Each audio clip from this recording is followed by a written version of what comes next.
Hola, buenos días, son las 9:09 de la mañana, aquí estamos, viernes 7 de octubre, aproximándonos a un fin de semana largo, a los que pueden tomárselo. Y estamos con la María Los Ángeles Fernández, que bienvenida María Los Ángeles, cientista política académica, que había estado un poquitito ausente. Fallé el viernes pasado porque tuve que ir a la quinta región, de repente hay que ir a regiones. La quinta región está ahí como en Haití. Sí, sí, tan cerca, tan lejos, es otro mundo. Y ahí estamos con Alejandro Fernández, que es abogado y director ejecutivo del Instituto de Estudios de la Sociedad, y mismo estudio al cual pertenece Pablo Stutzer, que siempre nos acompaña. Bienvenido, Alejandro. Muchas gracias, Pilar, y muchas gracias. Y también hola, María Los Ángeles. Nos tomamos hoy día los Fernández del programa. Sí, el programa. Sí, hoy el día de los Fernández. ¿Qué tal? Oye, el Instituto de Estudios de la Sociedad donde trabaja Pablo, ¿uno podría decir que es un instituto de derecha o no? Siempre tratan de encasillar esto de las cosas. Sí, a propósito podemos hablar de lo que estábamos hablando para que no tengamos disonancia cognitiva, por favor. Es muy importante justamente para que haya realmente un estudio intelectual serio y riguroso, no encasillarse. Porque cuando estás encasillado, finalmente estás obligado a defender ciertas cosas aunque no estés de acuerdo, y eso creo que no es serio, o por lo menos para nosotros nos quitaría mucha libertad. Entonces nosotros nos hemos preocupado de ser muy independientes. Y de hecho muchas ideas las que hemos instalado en el debate público, ojalá sean tomadas por distintos sectores. Por ejemplo, el libro Los Invisibles que sacamos este año, que habla sobre marginalidad, sobre los niños del Sename, sobre las cárceles, sobre los más pobres, y por qué han dejado ese tema en la discusión. Eso esperamos que sea recogido por la izquierda y por la derecha, ojalá por todos los políticos, todas las personas influyentes se hagan cargo de ese tipo de ideas. Entonces, la verdad que al revés, otras discusiones probablemente pueden ser más cercanas a un sector u otro, pero la verdad que no queremos encasillarnos y creo que no nos suma nada como centro de estudio. Yo no voy a hacer una pregunta incómoda, porque también todo esto viene muy muy determinado por el financiamiento, ¿no? Obvio. ¿Cómo se sostiene el IES? ¿Quién te financia? Bueno, como todo centro de estudio con donaciones principalmente, obviamente. Cada día estamos apostando más también a generar recursos propios, por ejemplo, a través de la venta de libros. En eso, por ejemplo, el libro este año de Alién Mansuy, que ha sido un muy buen libro, aprovecho de promocionarlo, ha tenido muy buena venta, la verdad que nos pegamos un salto gigante en eso. Todavía obviamente la venta de libros no es suficiente. ¿Y pasó los derechos a ustedes, los derechos de autor? El libro es del IES, claro, el libro es nuestro, es del Instituto de Estudios de la Sociedad. Porque a su vez es director de políticas públicas. Él es director de carrera de filosofía en la Universidad de los Andes, y además director de estudio en el IES. Y bueno, y ese ha sido un libro que ha tenido muy buena crítica, y eso se traduce en buenas ventas en Chile cuando somos tan poquitos. Obviamente todas estas cosas hay que evaluarlas como en términos relativos. Es una buena venta respecto a otros libros nuestros y a otros libros que están hoy día en las librerías, pero sigue siendo bastante bajo el libro que circula en la elite. Chile, es un libro que circula a nivel de la elite. Es más de elite, exactamente. Pero igual me ha llamado la atención la cantidad de gente de izquierda a derecha que lo ha promocionado. Sí, no, que es un muy buen libro. Además siendo él un cabro súper joven, pues. Él es súper joven, entonces bueno, diría que la historia y la transición parte como el sello de nosotros también como IES es ese, como tener gente joven. De hecho, yo me gusta hablar más que de centro de estudios como un centro de innovación intelectual, porque queremos ser, por un lado queremos ser un semillero de ideas, queremos instalar nuevas ideas en el debate público y también formar nuevos intelectuales, es parte de nuestro desafío. Hoy día la idea de hecho que los investigadores se estén yendo a doctorar, no queremos que se queden acá eternamente. Por ejemplo, Pablo Ortúzar, que lo queremos mucho y que es gran valor para nosotros en el instituto, hoy día ya está postulando, y la idea es que el próximo año se haga doctorar, porque queremos que influyan más y mejor. Entonces eso también es parte de nuestro desafío. La Deirdre McCloskey, estará bien pronunciado, que esta liberal gringa, que es transgénero, o ¿cómo se dice? Transgénero se dice, que se cambió el sexo después de los 40 y tantos años, y que vino a la otra mirada, un foro organizado por la Universidad Adolfo Ibáñez, decía que el liberalismo, decía que le cargaba el nombre capitalismo porque que es un nombre puesto por los enemigos. Decía que la característica del liberalismo, de los liberales, es lo que tú estás hablando, que es como innovación. Eso es lo que son ellos, son la capacidad de emprendimiento. O sea, tú quieres ser un emprendedor en materia intelectual, y que ellos dicen que es lo que le van cambiando la cara a la sociedad, no por acumular capital, sino porque son capaces siempre de estar proponiendo ideas nuevas. Pues es muy de celebrar, porque los centros de pensamiento no están en su mejor minuto. ¿Y por qué crees tú, María Los Ángeles? Bueno, porque yo creo que los centros de pensamiento que en Chile, los famosos... ¿no? Claro, yo trabajé muchos años ahí. El punto es que cuando vienen intelectuales de afuera, académicos de afuera, siempre ven con mucha admiración el rol que cumplieron también estos centros en la transición a la democracia. Fueron arenas donde se concertaron muchas políticas, se buscaron muchos puntos de acuerdo. Yo creo que hoy día, algunos centros de pensamiento se ven afectados por los temas de financiamiento de la política, por el caso concreto del CEP, le golpeó de alguna manera indirectamente lo de Mate. Libertad de Desarrollo tuvo épocas más bollantes que ahora. Mira, yo siempre que estoy leyendo la prensa, claro, puede haber sido muy fuerte cuando salió Cristian Larroulet del gobierno de Piñera. Sí, pero ahora yo soy más de lo optimista. Yo veo que igual, pero por eso va surgiendo, por eso está surgiendo. Claro, o sea, hay una renovación en el fondo, así como y renovación de caras. De cara, y en general han aparecido varias cosas, o sea, más del IES, que nosotros estamos cumpliendo 10 años ya. 10 años. El dato, que además el próximo año vamos a hacer un seminario importante con Marcel Genaz para acelerar estos 10 años. Qué bonito. También uno ve, por ejemplo, República de Julio Samit y Jorge Acosta. No sé, está el tema de Idea País. O sea, han salido nuevos centros chicos, más grandes, pero en general yo diría que ha ido como un refresco. Pero yo creo que en el mundo donde se ubica esa ubicación, que a lo mejor vosotros nos percibís de esa manera, pero el mundo de la centro derecha hay mucha vitalidad, creo yo. Igual muy fragmentado, porque hay muchos centros, como está fragmentado todo en Chile. Así es. Pero yo siento menos dinamismo en el mundo de la centro izquierda, fíjate. En algún minuto existió Proyecto América, ¿se acuerdan? Muy vinculado a Viera Gallo, a Enrique Correa. Proyecto América tuvo una sobrevivencia casi acotada a lo que fue el periodo del gobierno de Piñera, después desapareció. Tienes el Instituto de Igualdad vinculado al Partido Socialista, tienes, Chile 21 ahí está, pero la verdad que no hay tanto más. Sí, es cierto. Hay un centro que está interesante, que es el Centro de Democracia y Comunidad, que nació como más cercano a la democracia cristiana, que ha estado influyendo bastante. Está ahí con ese Ignacio Maritano y lo conozco personalmente. El CED, sí. Yo creo que ahora ha tenido un nuevo impulso. No es CED, porque es el Centro de Estudio de la Democracia. Sí, ahí está el Centro de Estudios de Desarrollo, está el Centro de Estudios, ¿el cuál le estás diciendo tú? El CDC, Centro de Democracia y Comunidad. Pero ese es el que dirige Eugenio Frey. ¿O le dirigía? Para ser franco, no me acuerdo quién dirige, pero estaba aportando. Ese, por ejemplo, un centro que nació hace, 3-4 años y está aportando nació más o menos en la época cuando irrumpe el gobierno del presidente Piñera y con fuerte financiamiento de la Konrad Adenauer. Lo que pasa muchas veces con los centros de pensamiento que son... se desarticulan porque se van todos al gobierno. Claro, son como, yo siempre digo, son portaaviones. Bien, la gente llega, Chile 21 era mucho eso, pero son espacios, son arenas muy interesantes donde se conjuga, converge en lo que se llama el saber experto. El mundo de la política, el mundo de los tomadores de decisiones, el mundo de la academia y también el mundo social. Pero además las ideas que se imponen en la sociedad finalmente son las ideas que se están discutiendo en la sociedad, y yo creo que ahí los centros tienen un rol súper importante. Sí. Porque cuando que es lo que yo siento que pasó un poco en Chile, que la izquierda impuso la idea de la igualdad por sobre todo lo demás. Se olvidó de la pobreza, se olvidó del progreso, se olvidó del desarrollo, la igualdad como un fin en sí mismo, y eso nos llevó a la locura y la gratuidad, mientras tenemos a los cabros del Sename que sencillamente no existen hoy día. No sé si vieron el testimonio en el diario de el director de María Ayuda, que fue ayer a la Cámara y les contaba, o sea, un niño, hoy día los niños del Sename tienen un 30% más o menos problemas mentales por la vulneración de sus derechos, porque normalmente son niños que lo han pasado muy mal y por eso llegan al Sename, porque si no, no hay ni una mano ayuda antes que lo atienda. Esos niños no tienen dónde recibir atención en Chile, pero sí tenemos gratuidad. Ni un niño con problemas mentales hoy día como el Alicet tiene, ni un hospital le abre las puertas. Pero el gobierno de Piñera, que no era un gobierno que promovía necesariamente la igualdad a todo evento, eran otras ideas las que lo guiaban, podía haber hecho cosas con el Sename. Aquí el tema del Sename es transversal y todo el mundo miró para el techo. Pero lo puso el gobierno de Piñera. Trató, claro. Mandó el proyecto de ley y este gobierno lo paró, de separar el tratamiento de los niños vulnerados, de los niños entonces bifurcarlo en dos. Claro, o sea, ahí yo creo que hubo un intento de avance. Nosotros hablamos ayer con la Carol Baum, y hubo un intento como de meterle mano al Sename, pero cuando no existe la voluntad, porque, a ver, el problema, yo siento que cuando nosotros somos capturados por lo que dice mucho Velasco, que yo en eso me identifico con él, que dice somos capturados por los grupos de presión, por los Cruz, Las universidades de Cruz, que son del LID, por la CUT, que también es del LID, que nos representa a todos los trabajadores, entonces por supuesto, por la CONFECH, entonces todos ellos negocian cosas para sí mismos,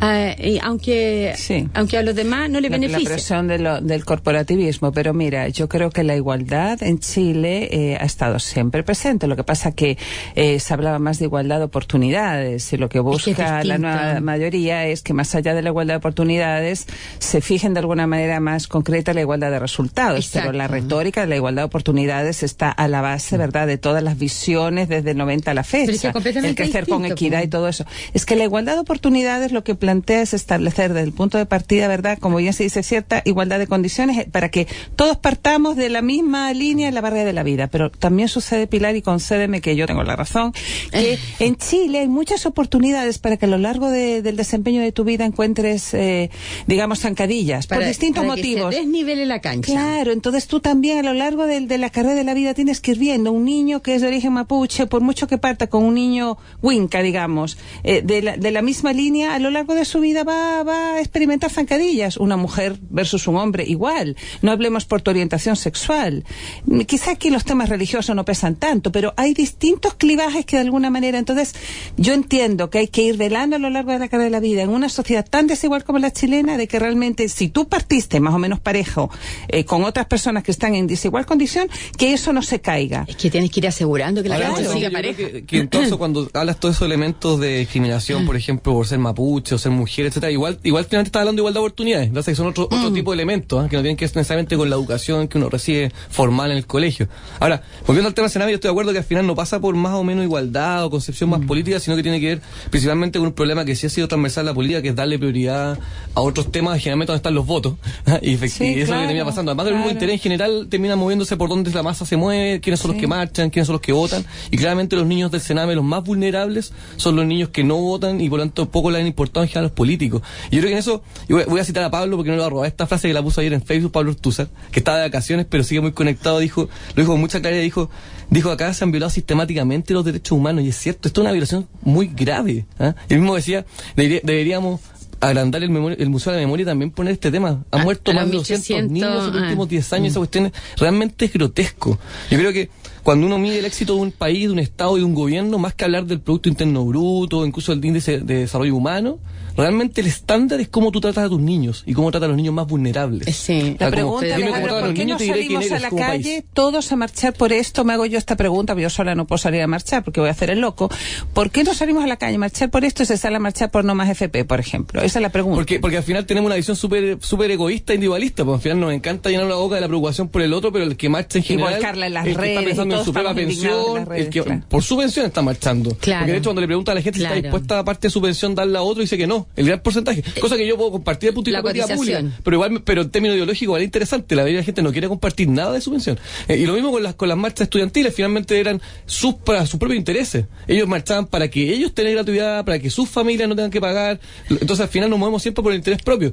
¿Quién marcha por los niños? No sé, pues lamentablemente a todos nos preocupa y discutimos aquí en este panel, pero no sé cuántos están dispuestos a salir a marchar un domingo. Yo espero que algunas seamos capaces de hacerlo. Por eso es que el gobierno representa el bien común, y se supone que el gobierno tiene que ser capaz de gobernar más allá de los grupos de interés y no estar pasándole las plata por la presión de los grupos de interés. Exacto. Porque es lo más fácil, porque son los grupos de interés los que aparecen en los medios. Entonces, si los grupos de interés, por ejemplo, dicen que hay que eliminar el CAE porque al CRUCH no le interesa el CAE, porque tienen un crédito solidario ellos que no tiene nadie más, ¿y dónde van a dejar el 75% de los estudiantes que tienen CAE para estudiar? ¿Dónde, digo yo? Pones un muy buen punto de que somos muy buenos para llevarnos por las encuestas, decir, entonces la presidenta ha hecho un mal gobierno porque la aprueba un 15%. Yo creo que no es lo más relevante cuánta aprobación tenga. Si la presidenta tiene un 15% o el próximo presidente tiene un 15%, por haberse dedicado principalmente a los niños más vulnerables y no preocuparse de otras cosas, yo lo aplaudo, porque es un gran estadista. O sea, el problema no es la aprobación ciudadana necesariamente, tiene que ver con cómo hace primero cuáles son las prioridades, la calidad de tus políticas públicas, si eres capaz de escuchar o no al opositor. Yo creo que ahí están los problemas en particular de esta gestión de Bachelet, pero no pasa por cuánta gente la aplaude, la reconoce, porque al final, cuando simplemente nos llevamos por la encuesta, entonces finalmente terminamos efectivamente legislando de acuerdo a lo que está en la calle, a lo que nos dice la mayoría de las personas, y no necesariamente a las cosas más importantes, más justas, como son los niños vulnerables del Senado. Pero ¿sabes a mí lo que me llama la atención? El caso concreto de la presidenta Bachelet, que tiene dos gobiernos para comparar, es que ella le puso luz al tema de los niños durante su gobierno pasado con el Chile Crece Contigo. Reconozcamos eso. Sí. Hizo una gran tarea ahí. Y ahora llega y les vuelve a poner luz de alguna manera, porque crea el Consejo Nacional de la Infancia con la perspectiva de avanzar hacia una ley general, ¿verdad?, de protección de la infancia y una institucionalidad marco. Y yo digo, ¿qué pasó con el Sename? El Sename como que se quedó por el lado, como que, ¿me entiendes? Es como un coto de caza que nadie quiere tocar. Exacto. Porque obviamente, bueno, sabemos lo que pasa con el Sename, como pasó en su minuto. Lo que pasa es que es mucho más dramático, porque hay niños indefensos ahí, los más indefensos de la sociedad involucrados, pero pasó con Chile Deporte en su minuto, cotos de caza, o sea, son cotos. Bueno, y ahí entramos en este tema del Estado y cómo está siendo gestionado el Estado en algún minuto, y esto le permitió de alguna manera también al presidente Piñera con la crítica a los operadores que habían copado todo el aparato del Estado. Después llegó la derecha y no tenía con quién gobernar, le faltaban operadores, acuérdense, no tenía personal político, y ahora volvemos nuevamente en un gobierno que además que se ve súper tensionado por un montón de reformas que quieren cambiarle la nariz, ¿verdad?, del eje del mercado al eje del Estado. Convengamos que, bueno, eso está haciendo. Y tenemos un Estado sumamente ineficiente porque está cooptado por... No quiero seguir. Ay, me van a quitar la nacionalidad. Pero salvo, yo creo que dentro del Estado hay bolsones de excelencia, tampoco quiero generalizar. Hay lugares donde las cosas se hacen bien. Pero en estos espacios, yo estoy pensando en el Sename, estoy pensando en Senama. Todo lo que tiene que ver con el mayor. Es lo mismo.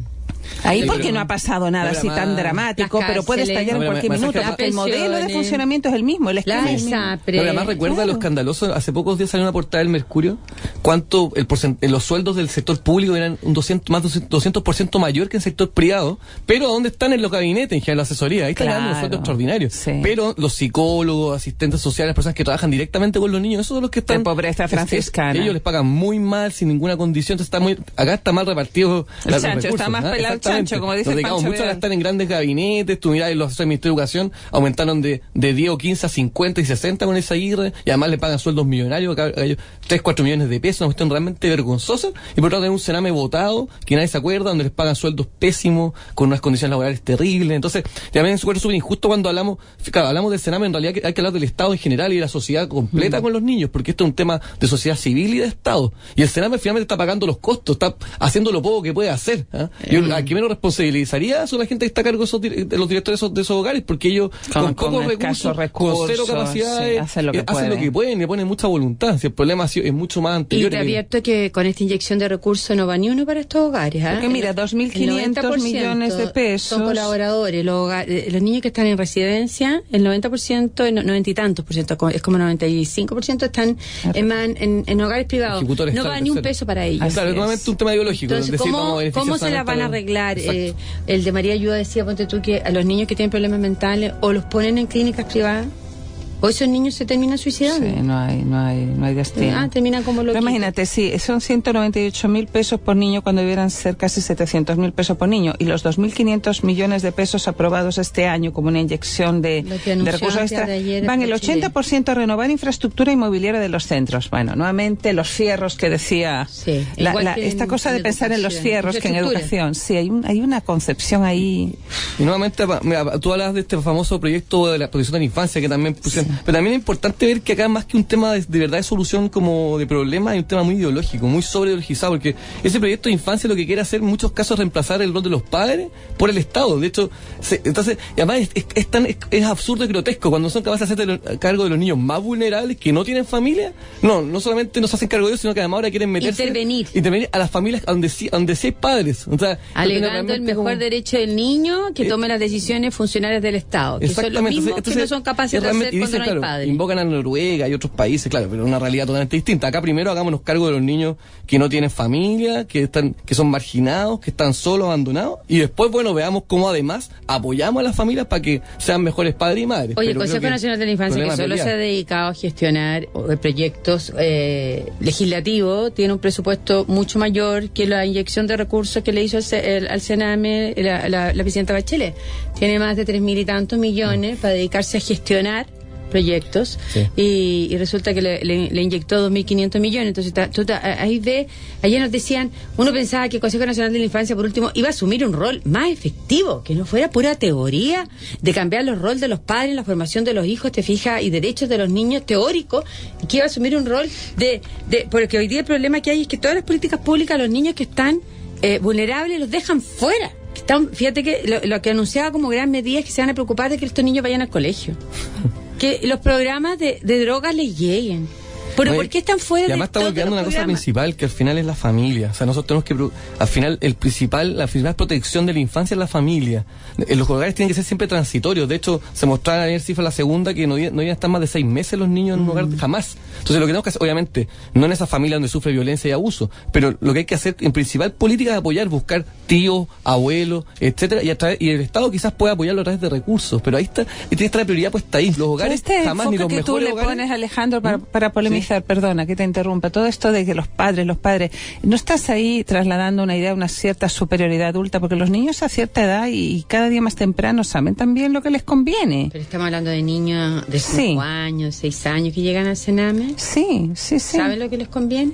Yo creo que sí, yo creo que los niños tienen algunas. No, yo no los trataría como... Hoy día hay un muy buen artículo de Osvaldo Torres en El Mostrador. Osvaldo Torres es un experto en estos temas, desde lo que se llama la red de infancia. Entonces, tratar a los niños siempre como minusválidos, personitas. Yo entiendo que a lo mejor el enfoque que tiene el Estado es irse al otro extremo, pero hay una actitud tan paternalista también con relación a los niños. No, bueno, en general, sí. estoy hablando en general, no estoy hablando solamente con relación a los... Pero en general, o sea, el Estado, que es incapaz incluso de hacerse cargo de este tema Sename en particular, menos todavía podemos pretender que reemplaza a los padres y madres. Eso no podemos pretenderlo jamás. Reforzar los niños institucionalizados. Es reconocer que el niño tiene derechos, obviamente que tiene derechos, los tiene. Podemos apoyar a los padres y madres para que sean mejores padres y madres. Eso estamos todos de acuerdo. Pero pretender que el Estado, que es incapaz de hacerse cargo ni siquiera a los niños más vulnerables, va a ser capaz ahora de meterse además a las casas donde sí hay familia y hay papá y mamá, yo lo encuentro, por decirlo poco, absurdo. Sobre todo la realidad en el contexto hoy día de Chile. Ya nos vamos a una pausa con María Los Ángeles Fernández, con Alejandro Fernández.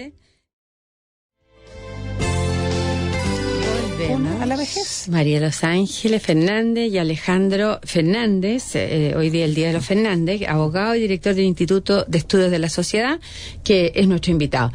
Bueno, hoy día ayer más bien, cuando se dio a conocer la encuesta de septiembre de ADIMARC, tuvo una pausa, un respiro, Michelle Bachelet, porque por primera vez en 4 meses subió 4 puntos, 19 a 23%, o sea, igual su aprobación está en un 23%, y su rechazo bajó a un 72%, lo que es una buena cosa, de que solo el 72% desapruebe el gobierno, a ella, su gestión de gobierno. Igual 72 es bastante, pero bueno, tratemos de ver el vaso medio lleno, pero igual es terrible, igual, es mejor que peor. Ahora, en toda América Latina parece que los presidentes están a la baja, pero claro, es comparado con los índices que ella ha tenido. Que Maduro, imagínate que en Venezuela, cuando salió la otra vez la aprobación, lo cual es mucho decir.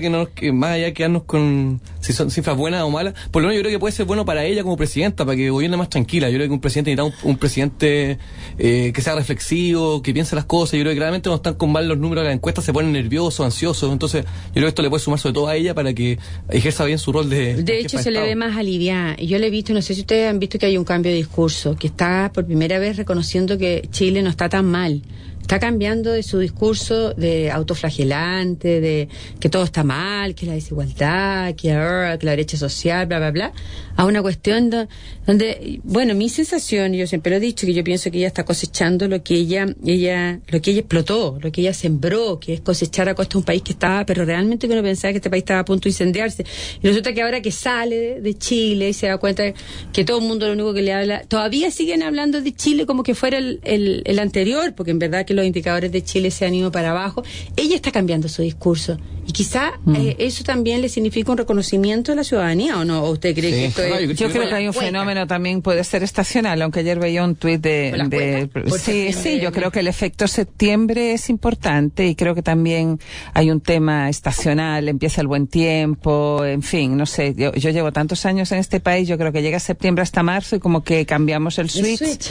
Ahora, según leí ayer, alguien que miraba la serie de Tiempo de ADIMARC, que esto no pasaba, que no era que llegaba a septiembre, y para todos los presidentes desde el 2006 a la fecha, bueno, el caso de ella y Piñera, eso había sucedido, pero sí vieron que para el caso del presidente Piñera en 2009, en 2011, después de septiembre tuvo un leve repunte.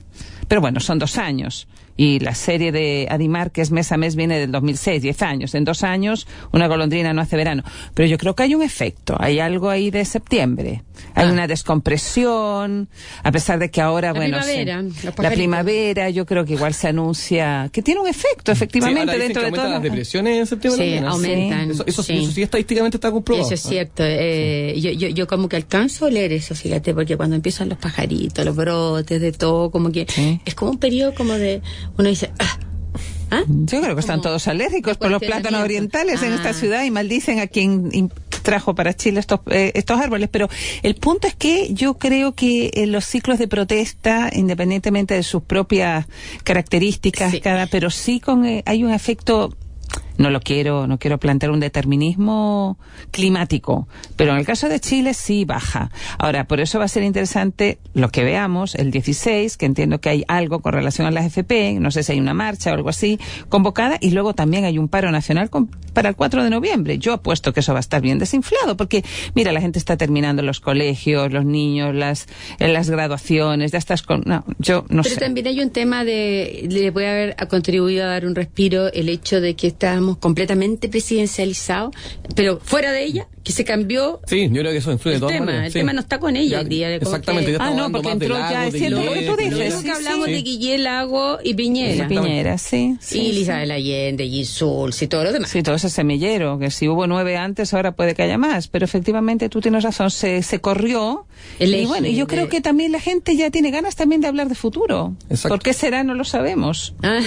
Además cambió el discurso, claramente de la retroscadora de Quintana hace, no sé, 1 año y medio, 2 años, hoy día se habla un discurso mucho más favoreciendo los acuerdos, responsabilidad fiscal, o sea, como que hoy día yo creo que también desde Valdés, el propio 0 Días, como que están dando distinto, esa cuestión yo creo que también ha sido pero bien recibida por el mismo IMASEC, vamos a ver el repunte del IMASEC, si es una golondrina que no hace verano, realmente es algo que llegó para quedarse. Ya también hay una polémica con relación a... También. Porque lo asoció con la primavera, parece los rebrotes primaverales o algo así. Y le recordaron los brotes verdes de Arenas. Así y es. Le dijeron que era una mala frase. Ya, pero si estamos hablando que las cosas están mejorando, ¿qué pasa con esta ley de los intendentes que se aprobó para la elección popular de los intendentes en el Senado? El propio Andrade dice que es una muy mala ley, de la forma en que se hizo. Sí, yo creo que la intención de descentralización es un buen objetivo, pero creo que esta cuestión claramente requiere una reflexión mucho más profunda. Primero porque no pasa simplemente por nombrar o no nombrar democráticamente a estos cargos, o sea, creo que esta cuestión puede ser simplemente, y además si no acompañado de competencia clara y recursos. Ni recursos. Esta cuestión puede ser un cambio meramente estético, o sea, finalmente podemos terminar teniendo intendentes de papel, y lo cual finalmente yo creo que va a terminar repercutiendo en forma más bien negativa en las regiones más que positiva. Porque generas expectativas, hay todo un discurso, una retórica, y al final luego vas a tener esta persona que no tiene eso que tú dices y va a tener alguien al lado que le va a estar soplando en la oreja. Porque además están mandando igual un delegado presidencial que al final es como un intendente, o sea, claro. Pero eso no es una tomadura de pelo para los ciudadanos, que tú te digas van a poder elegir los intendentes, pero resulta que ese nuevo intendente no va a tener las atribuciones del actual intendente, y el actual intendente va a seguir con otro nombre, con las mismas atribuciones. Yo lo encuentro muy poco serio y muy irresponsable, porque incluso en el escenario que le diéramos muchas atribuciones también hay que revisarlo bien. O sea, esta cuestión no se trata de simplemente ya démosle cosas, atribuciones porque creemos en las regiones, sino que hay que mirar además cómo esas atribuciones van a compatibilizarse con las atribuciones del presidente, de los CEREMI, de los jefes provinciales que ahora se van a llamar, no sé, creo que delegados provinciales, con los propios alcaldes. O sea, esta cuestión hay que mirarla con mucho más detención. Es un entramado, donde hay un diseño, difícil. Claro. O sea, que si le quitaran todas las atribuciones, la mitad de las atribuciones al actual intendente para pasárselas al nuevo intendente que lo vamos a elegir por voto popular, igual tendríamos un problema. Sí, porque además hay un tema que se nos olvida mucho en esta discusión, es que la región metropolitana es una de las regiones. Y la región tiene un 40% de la población. Entonces, también puede pasar lo contrario el efecto, porque si tenemos un gobernador regional, que es el nombre que le están poniendo al intendente hoy día en el proyecto de ley, un gobernador regional que tiene el 40% de la población, él va a tener mucho poder. Y al revés, él podría tener mucho más poder obviamente va a tener más poder que todos los otros gobiernos regionales. Por lo tanto, él tiene una capacidad de negociación con el presidente y con la autoridad gigante, lo cual puede hacer que finalmente haya más recursos en Santiago de los que hoy día, o sea, puede jugar todo el efecto contrario. Sí. O sea, también hay que mirar esa cuestión. Por ejemplo, que el actual Orrego conservara la mitad de las atribuciones. Por ejemplo, va a conservar las de interior, las de orden público, de coordinar todos los servicios. Por ejemplo, que Orrego autorice una marcha por la Alameda. Y el nuevo intendente, elegido popularmente, dice no más. No tiene las atribuciones para autorizarla, pero dice... me niego a que el delegado presidencial, que era el actual intendente, que va a tener ahora las funciones de orden público, exacto, haga una marcha más por el centro. ¿Y la coalición mira, yo lo resumo, puedes poner un tuit allí, divide y reinarás. Aquí no es verdadera intención de, digamos, de descentralizar. Lo que hay es una apariencia, hay una simulación y se mantiene el control, porque lo que haces es estás dividiendo las tareas, incluso hasta los cores salen para atrás con esta cuestión, porque hoy día votan cada proyecto del Fondo Nacional de Desarrollo Regional y ahora van a votar partidas presupuestarias. Bueno, pero qué bueno que hablaste de los cores, además, porque los cores se crearon también con el objetivo de centralizar. Nadie conoce en Chile qué son los cores, además ahora hay que votar por los cores y la verdad que pocas personas entienden ni siquiera la atribución, entonces aquí no, el core es un muy buen ejemplo. Fue durante el gobierno de Sebastián Piñera. No sé, pero... Y Revolución Copernicana. Era la revolución copernicana, así como... Y entonces los cores, la gente sabe poco sus atribuciones, no han descentralizado nada, y ahora quieren crear una figura pareciera, en el mismo sentido, que va probablemente como ser el jefe de los cores, pero mucho más que eso no está claro. Entonces, como digo, esta cuestión requiere mucha más reflexión, y en eso les recomiendo leer un documento que escribió Gabriel Boxán, que es un profesor de Derecho de la Católica, lo hizo a través del Centro de Políticas Públicas. Yo creo que de las cosas, de lo mejor que se ha escrito en este proyecto, es un documento de 22 páginas, no es muy largo, pero dudo que nuestros parlamentarios lo hayan leído. ¿Gabriel cuánto? Pero, Boxán. Sí, yo lo recomiendo, la verdad que tiene muy buenas reflexiones. De hecho, aparte de lo que él dice, que hay que preocuparse de otras medidas para desconcentrar la población. Y es cierto, o sea, yo creo, a ver, si uno mira finalmente, ¿por qué la gente sale o se mueve o no se mueve, se desplaza de una región a otra? Principalmente por la actividad económica. Entonces, por ejemplo, la región de Aysén, que hoy día tiene 100.000 habitantes, gran porcentaje del empleo de la región de Aysén es un empleo público, son la mayoría de funcionarios públicos. Sí. Entonces, jamás se va a ir gente para allá si no hay otras actividades que se puedan desarrollar. Entonces, una política mucho más concreta de descentralización y desconcentración de la población sería generar más actividad económica en esa región. Por ejemplo, fomentar el turismo. Es una política que va a ser lejos, con un impacto mucho más profundo en descentralización y desconcentración que esta cuestión estética de nombrar intendentes, de poder votar por ellos. Yeah. No, yo creo que es importante que haya autoridades que dependan del voto popular, y efectivamente hay razones para pensar que un intendente electo de esta manera podría, en teoría, tener más legitimidad, además va a tener más permanencia en el cargo. Piensa que hoy día los intendentes duran un promedio en sus cargos de 2 años. ¿Qué plan de desarrollo tú puedes aspirar a hacer con este tipo de rotación? O sea, hay razones, pero hagamos las cosas bien. Hagamos un plan, a lo mejor aquí es donde faltan las políticas de Estado. Un plan que a lo mejor trasciende este gobierno, pero que logres consensuar entre todas las fuerzas políticas y se va implementando de a poco. Eso es lo que habría que hacer. Y además hay un detalle, generación de capacidades en la región. En la región hay gente muy talentosa, pero claro, como tú dices, todo el mundo se viene a Santiago buscando empleo, también se han ido desfondando. Yo celebro que ha habido parlamentarios que se han montado ahí y han dicho no. Claro que se les dice, no, es que ellos no quieren perder atributos. Son los malos. No, yo creo que no. Yo creo que hay de dulce y de agraz. Sí. Puede haber alguno que se mueva por eso, que no quiere soltar el poder, porque obviamente hoy día los senadores en regiones tienen mucho poder, son prácticamente brokers, pero también hay gente que es seria. No quiero hacerle aquí propaganda a nadie. Que yo cuando dice yo no quiero, yo le creo. Sí, le creo, porque hay gente que hay que creerlo. No hay que meterle. De hecho, que vamos a una pausa, Alejandro, y volvemos. Alfredo Galdame, respecto a tu tweet, María Los Ángeles, que curioso que una presidenta que mostró tanto cuidado con los niños en su primer gobierno haya tenido una actitud dilatoria en relación a los niños en este gobierno. Señala Alfredo Galdame porque Bachelet solo usa los temas para posicionamiento político y no porque de verdad le interese solucionarlo. Nos vamos a una pausa. Seguimos con tweets a pesar de que yo no he llamado y lamento no haberle pedido que manden tweets @pedencuentro. Chao. Ni siquiera me celo. @pedencuentro 921. La María Santibáñez dice que la presidenta se enteró ahora que los niños no votan y por eso, pero no se olviden que invitó a los de 14 años a participar en la Constitución. Son imputables ante la ley. sirve en beneficio propio, aberrante doble estándar, o sea, usar a los niños para algunas cosas, para ir a la Constitución, pero no cuando están desprotegidos. Le quería comentar de que el exministro de Hacienda, Felipe Larraín, pidió a los empresarios ayer a no pedir el retiro de las personas cuando llegan a la edad de jubilar. Sobre todo dijo a las mujeres, porque dijo que la edad de jubilar a los 60 años se fijó hace 30 años. Hoy día tú sabes que a las mujeres les calculan 30 años de sobrevida.